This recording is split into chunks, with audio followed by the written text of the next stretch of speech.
আসসালামু আলাইকুম। আজকে আমি আপনাদের সাথে একটি বিষয় শেয়ার করব।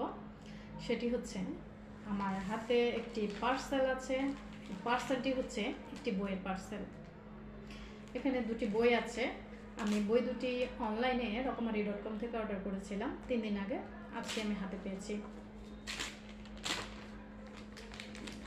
এখানে যে দুটি বই আছে, বই দুটি হচ্ছে একই লেখকের দুটি বই। লেখকের প্রথম বই হচ্ছে ড্রিমস আনলিস্ট হ্যাপিনেস ব্লুমস, ইংরেজি কাব্যগ্রন্থ। আরেকটি বাংলা কাব্যগ্রন্থ হচ্ছে আত্মনিরীক্ষণ। বই দুটি সম্পর্কে বলতে গেলে এই প্রথম বইটি 2024 সালের অমর 21 বইমেলায় প্রথম প্রকাশিত হয়েছিল এবং এই বইটি 2025 সালে ভারত থেকে মাদার তেরেসা অ্যাওয়ার্ড লাভ করেছে। এই ইংরেজি কাব্যগ্রন্থ বইটি অসম্ভব জনপ্রিয়তা অর্জন করেছে এবং সেই জায়গা থেকে বইটির প্রতি আমার ভীষণ আগ্রহ, পড়ার আগ্রহ, তাই আমি বইটি সংগ্রহে রাখার জন্য বইটি অর্ডার করেছি।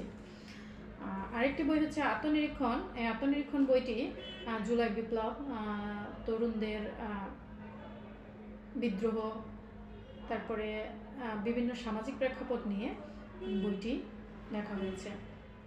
এখন মজার বিষয় হলো এই বই দুটির লেখক মোহাম্মদ নাহিদ রানা, তিনি হচ্ছেন আমার আপন বড় ভাই।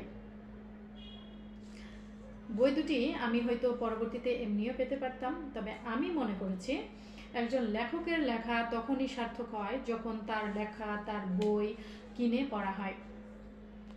লেখককে উৎসাহিত করতে, অনুপ্রাণিত করতে আমরা লেখকের লেখা বই কিনি, পড়ি এবং নিজেদের জ্ঞানের ভান্ডার সমৃদ্ধ করি। ধন্যবাদ। আসসালামু আলাইকুম।